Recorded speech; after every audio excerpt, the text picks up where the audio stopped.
we're doing this? I didn't think I should make it. It hurt my hand.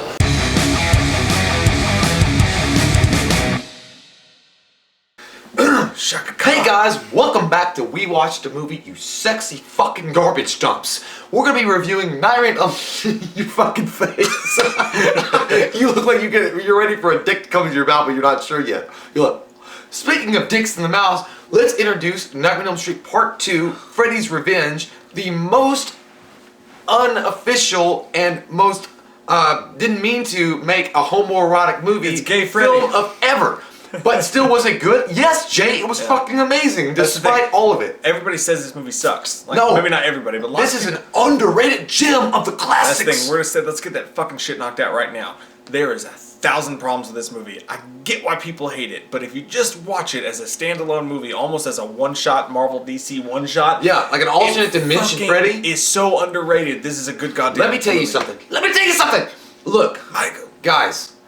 I know that it's not exactly in line with what we know and love about Freddy Krueger, but it is pretty damn close in what they had to work with, because there's a lot of things going on with Freddy 2. I mean, again, go back and watch. We mentioned this once before. Watch the documentary. You'll see all this behind the footage shit that was going on with Freddy 2. This guy was doing like crazy shit with what he had, and he was doing great stuff with it. The first thing that I'll notice, and I want to talk to you guys about, is the way Freddy looks different. The makeup effect on him makes him look more like a male witch, and they actually talk about that in the documentary. They say that they went a different direction to make him look more witchy and make him more like demonic looking, and they succeeded in that. He looks fucking phenomenal in this. He doesn't look like Freddy 1, but he looks like his own thing in Freddy 2, and which I like. I like the fact that Freddy 2 is so unique and different than the first one. To me, that is what's magical about the movie. Now, the whole thing centers around this kid. He's new to town. Jesse. His dad got Jesse is a friend. Jesse's girlfriend. What's the name of that song? What's that? I wish that I had Jesse's girl. Fuck. Jesse's girl was a slut. Apparently. But no, his dad buys this house on Elm Street, and he got a good deal on it. And the dad is that quintessential fucking like 80s, 90s, just asshole. Like, I'm so sure in my ways. Barbara, don't fucking question. This guy mansplains to his wife more than I've ever seen anybody mansplain. I like when his wife's like, honey, he needs help. And he's like, what that boy needs is a good kick in the ass. Yeah. That's what that boy needs. He needs a goddamn Dimrock. But you know what the thing about it is, though, is like everybody growing up with certain dads like that, you can relate wholeheartedly. It reminds me so much of my dad. Like my dad and your dad, I guess, were the same as far as like, they were like manly men. They didn't fucking think about bullshit like, something's wrong with his fucking brain. Yeah, something's wrong with his brain. He needs a job. That's what's wrong with his brain. I mean, they were just like, that's what they were. Spot on. So the fact that they captured that, so like, it's a time capsule. Like Freddy 2 is such a time capsule for the way it really was at the 80s. If you want a conspiracy theory the shit out of this film, you could have made it all about a guy just being gay.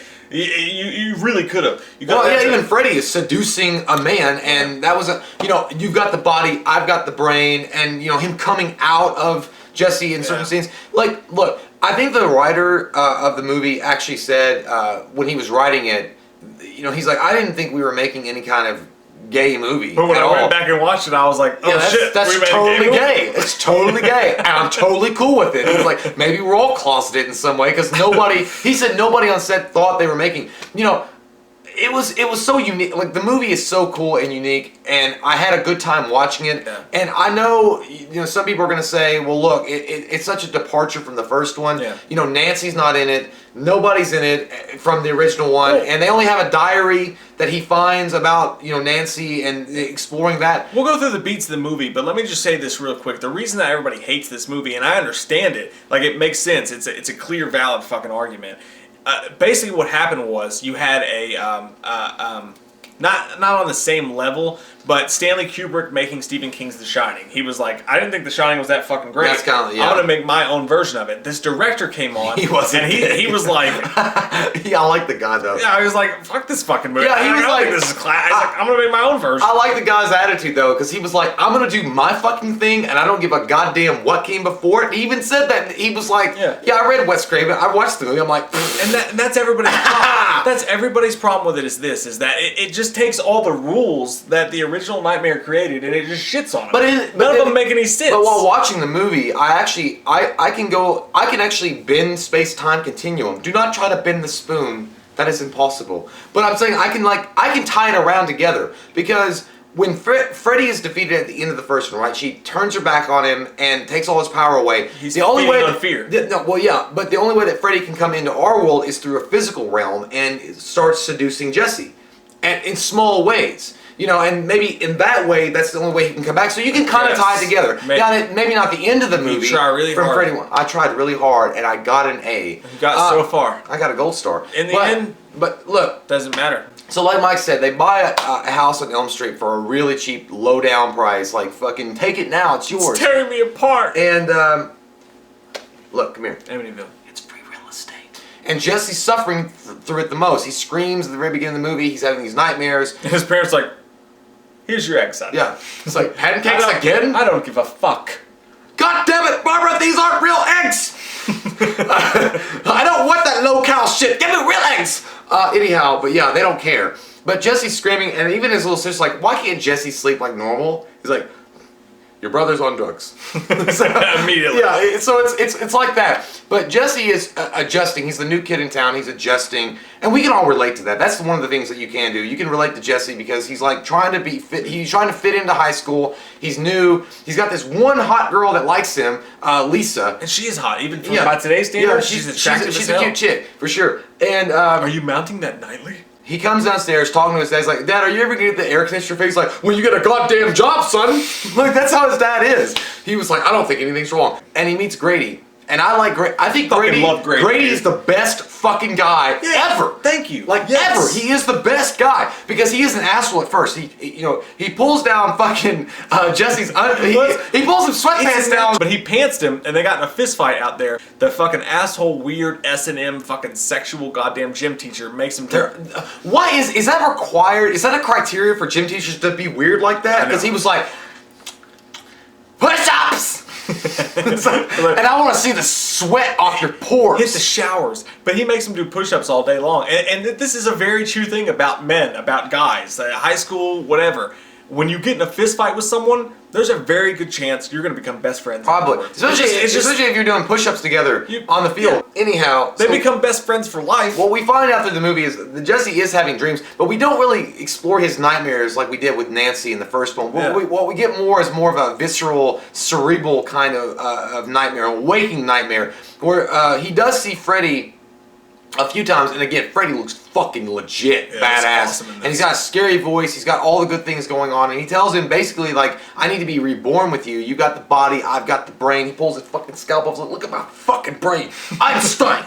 like he's like telling him, and then Jason, the only thing I don't like about Jesse, he's like, That was a great every scream. time the scream. That was a great the scream is like that was like Reggie in the Jason movies. No, I was thinking more like Accept It with Jonah Hill, and he was like, I'd really be appreciative if you didn't tell anybody that I did that. Like the way that he screams really. But other than that, so that's what Freddy's trying to do. He's trying to possess this body of Jesse and use him as a means to get back into killing. He is doing crazy weird shit with Freddy Krueger, and I like that. I like a director that's ballsy enough to go out there and say, okay, this is the established lore. Even if it was the first movie, he's like, this is what people loved, but I'm going to take this and flip it on its fucking head and make something different. Make it my vision. We're skipping around, but the pool scene, when you finally see his eyes and shit. Dude, god damn, he looks so good. You gotta save it.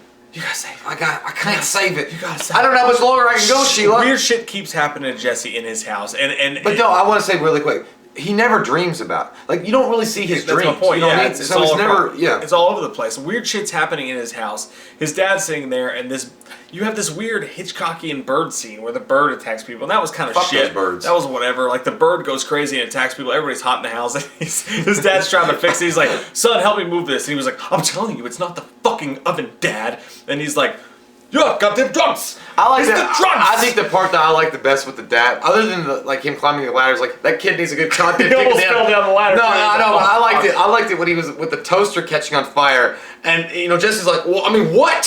What? And then his dad gets up, and his dad like slams the paper down, and he puts it out like this, and then he's like, damn thing wasn't even plugged in. whatever.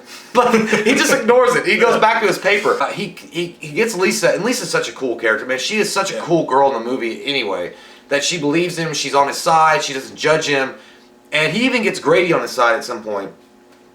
And eventually what happens, slowly he's losing his mind. Like, Jesse is losing his fucking brains. It's tearing me apart. He goes to this pool party, Lisa wants to fuck him. Lisa is going to fuck him. Good for him. God, man, you can score that piece of ass and you're new in town. It tastes like Domino's. You did a good job, man. And they're in the cabana and they're getting ready to fuck. And they're doing this thing, but Freddy is so powerful now, and Jesse, like, he takes control of his tongue and is like licking her. That was scary, man, because you see, like, the prosthetics was on point, man. You see his tongue and you can see Jesse's eyes like, Listen, I get totally where he's coming from that scene. That scene's so great to me because he hasn't slept. He's going through all this shit. He's going through crazy amounts of shit.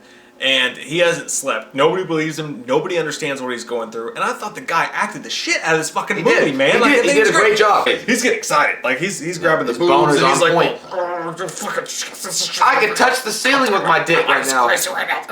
Oh my God. That's what he's doing. But then all of a sudden his tongue's like, you know what? That was funny though, because when Freddy's tongue comes out of his mouth and starts licking Lisa. And this is another point where the whole homosexual thing comes in. Because here's what's happening. He's about to have sex with this girl. It's hot and fucking heavy. And the Jason thing's happen. His tongue gets weird. Freddy thing happens. His tongue gets weird. We've been doing all the... Yeah, it's still on our minds. And he leaves her.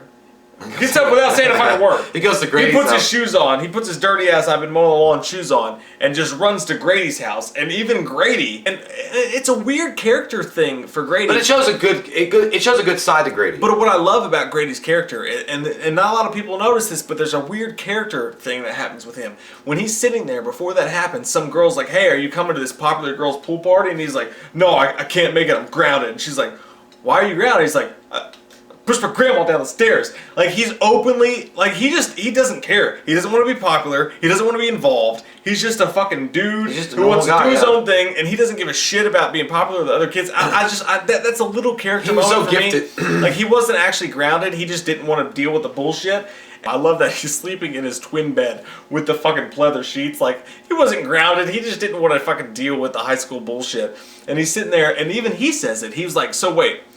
Because Jesse's like, he's trying to get inside of me. He's like, "No, the girl in the cabana is trying to get inside of me." Motherfucker, go back. It's weird. She's trying to put his finger in his butt. What's going on? I don't know. But he's like, "And you're here with me." It was another one of those little, like, homosexual tendency movies, and we haven't even gotten to the coach yet. Jesse walks to a bar, and it's the same club, S&M kind of shit. Yeah. And he walks in there. Patrick Bateman's hanging out there. Yeah, probably. I can't believe that the card that he gave me was so white. I want to stab you to death and play in your blood. Have you ever listened to Huey Lewis in the news? But anyway, he walks into the bar and orders a beer, and then Coach Stein, fucking asshole, is like, "No." In his goddamn John Matrix fucking, like, S&M outfit. But weirdly, he takes him back to the high school and makes him run laps without calling his parents. Again. What the fuck are you talking about? Let me throw out something too here. While he's running laps and he just, like, pushes him over into the trash, he's like, "Hit the showers." In the middle of the fucking night.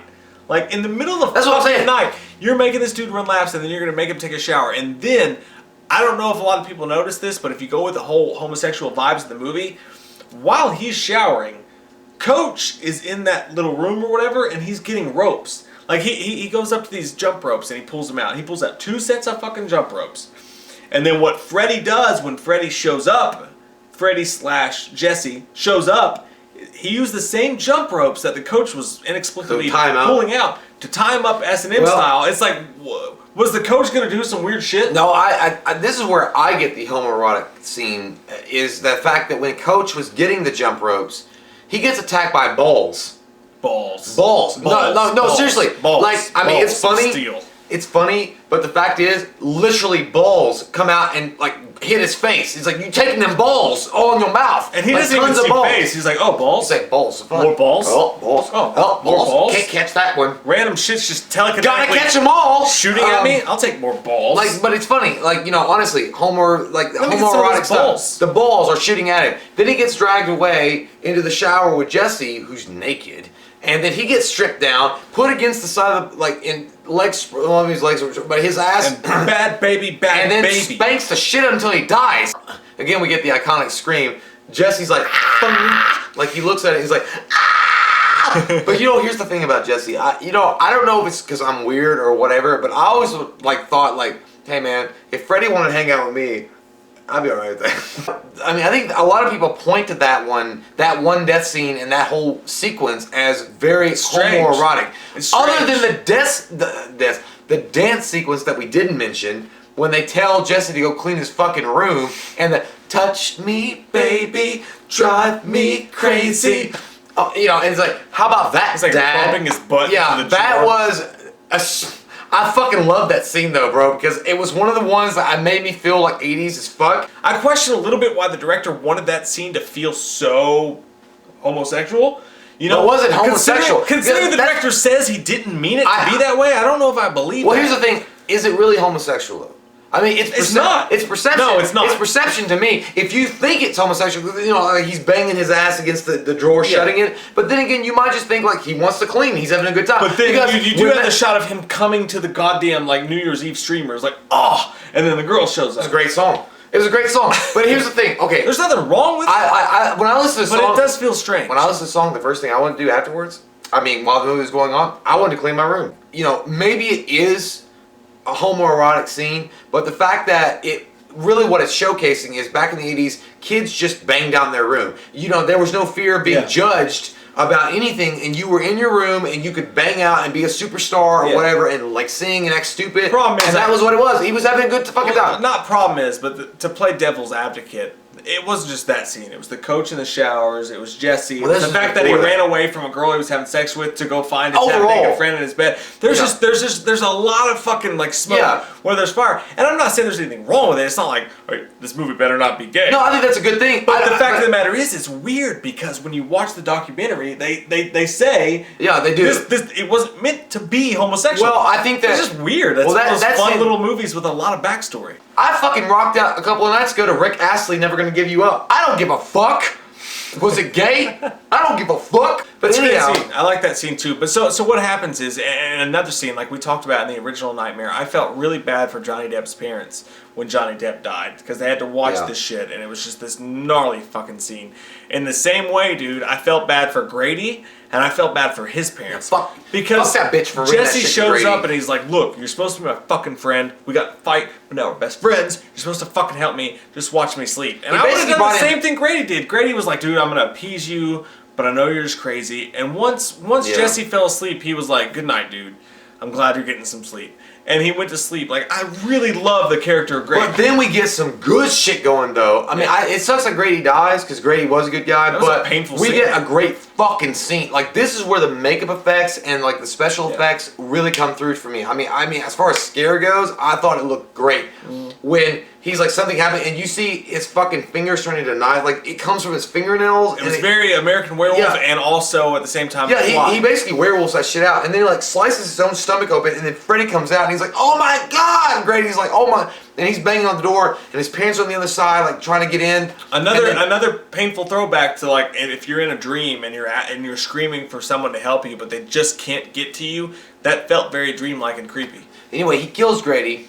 Unfortunately, Grady dies on the door, and Freddy whisks himself through magic back to the Cabana house, back to this Lisa's house, and he's Jesse again. And Jesse walks in. He's like, "These are blood. Look at the blood, Sheriff." I like his character. He's Lisa, like, "What do I have to fucking do to convince you that I'm a goddamn killer?" But Lisa's still so cool, man. Like Lisa, not cool, stupid. No, I was still. Yeah, I'd never. Why would she be interested? This guy's been in town for like 2 weeks. He's covered in blood, screaming that he's murdering people, and you're like, "No, it's Jason in the myth of the history of the four horses." The four horses. I love you. I want the sixth one. I love you. But she's stupid. No, she's not stupid. She's fucking stupid. She's in love, bitch. So she's known him for 2 weeks. You only went out there for 2 weeks. But anyway, but she's, you know, until he finally like, look, bitch. He does the blood sport, Kumite. But she's like, oh my god, oh my god, and then he's like, it's happening again, taco night. Like, Freddy's coming out of him again. while she's watching, and he's like, ugh. I mean, as a girl though, you probably would be like, but as a girl, you probably goddamn answer. No, I mean, because if a guy is like, he's sweating, he's all nasty, he's like, it's happening again. Taco Tuesday. You'd be like, you want some Pepto-Bismol? Because he's like, you know, you got to fart or shit, and then Freddy comes like fully on, comes out of Jesse. You can tell they ran out of money there because he just appears. He appears from behind a desk. You don't get the whole full turn. This movie, that's the biggest fallback of this movie. It runs out of money. Yeah. And I wish that we had, maybe they remade Freddy 2, and showed us like what they were going for, because like you're right. I'd love a big gay Freddy's Revenge remake. He just pops out of the desk, you know, behind the desk, and says, I'm back. And then she's like, oh my God. But when we got weird with it was when. I love the high school kids at the party. Dude. That was, we'll get there. But when we get to the part where Lisa pretty much like convinces the Jesse inside of Freddy, and then you get the stupid "I love you, Lisa, I love you" from Freddy's mouth, and Freddy's like, "What the fuck? What the fuck came out of my mouth?" That was shit. I hated that part. That part looked so fucking fake and stupid. I hated that part, even though he looked badass. I can't get over the fact how good he looked. When the camera zoomed in and you see his like red eyes and the way he looks. But the part that just takes you away when he's like, "I love you, Lisa," from his mouth, I'm like, God damn it. But then Freddy looks over and he sees all the kids at the high school party, and he's like, I'm gonna jump through this fucking window. It's like looking at a buffet when you're hungry. Yeah, and he goes see some good shit, because I see them chicken wings as fucking a nickel. So Freddy jumps through the double-plated window and doesn't break it because he disappears. Because that's new. Like, he can fucking disappear now weird. In Jesse's body. $6 billion man, like, I was like, Chris Angel? I mean, he disappeared. And then he jumps into the pool party and they're like, what the fuck? And by the way, before this is happening, the pool heated up. That was cool. Like, it's got boiling. The beer started shooting out. Yeah, like the fucking hot dogs are overdone at this point because they caught on fire. Then he appears.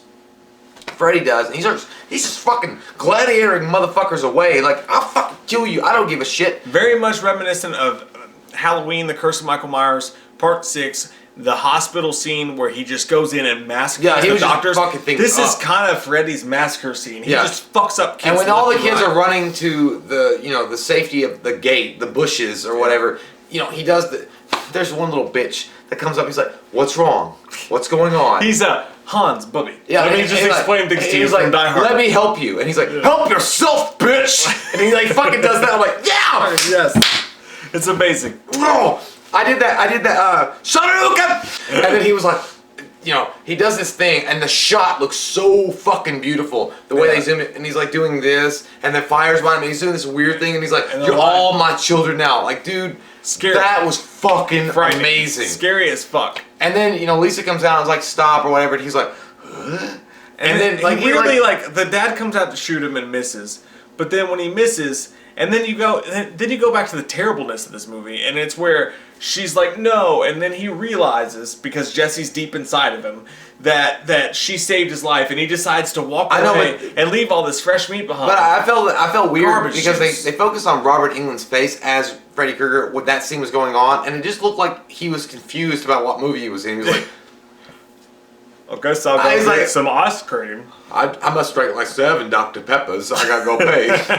He just walks. It just looks stupid. If you notice, it makes no sense at all because he's on fire and he walks through the wall. And he just burns. He burns away the plants, but the wooden grain is still there. It makes no fucking sense. Yeah. So then the goddamn boiler room. He goes back to the boiler room. Okay, and we didn't mention this before because it didn't really fucking matter.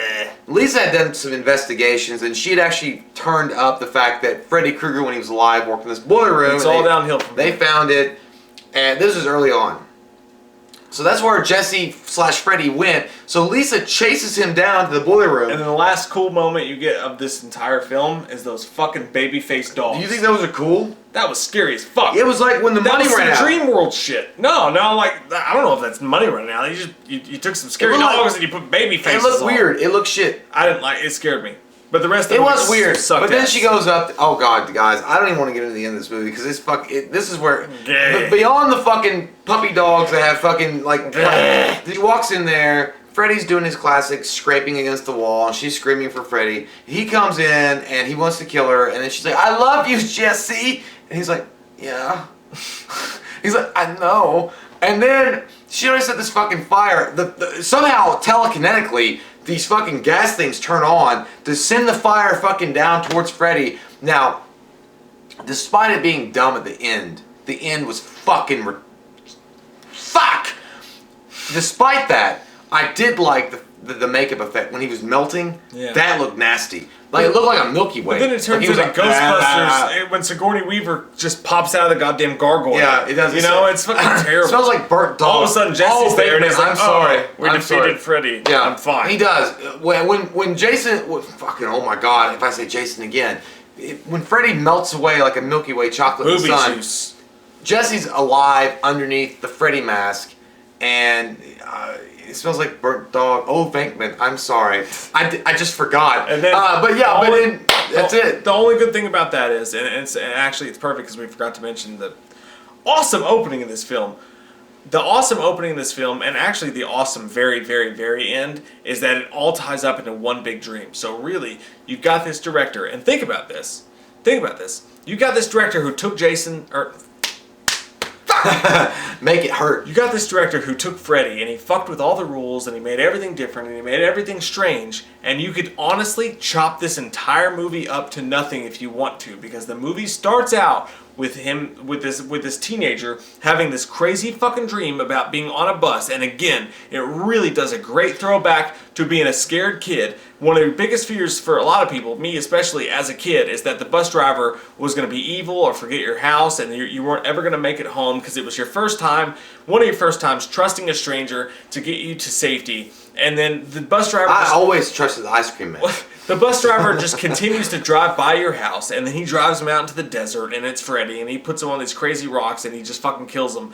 One of those things that to me felt like the kind of dream you would have as a young kid and really scared me. I love the opening to the film and the ending to the film. The very last part of the film, where they go back on the bus. Yeah, so you're back on the bus, and it's basically the same thing as the beginning. He's on the same bus. It turns out it's kind of a retread of the first. Nobody died. Nobody died, but you never know what happens. You go right back into dreamland. Yeah. So technically, even though they fucked with the rules of Freddy, they fucked with everything that Freddy meant and existed and how he did things and the possession and all that stuff like that. It begins with the dream sequence, it ends with the dream sequence, and the entire movie may have been some fucked up dream where Freddy just fucked with this kid and ended up murdering him in any way, to where it doesn't add to the lore, it doesn't add to the canon, and it ends perfectly. If you really think about it, this movie didn't mean anything. It was just a scary tale of one kid's fucked up mind. Nonetheless, I had a good time, and whether it be homoerotic or not, I fucking love this movie. It's underrated. It's an 8.5 to me for the same reason.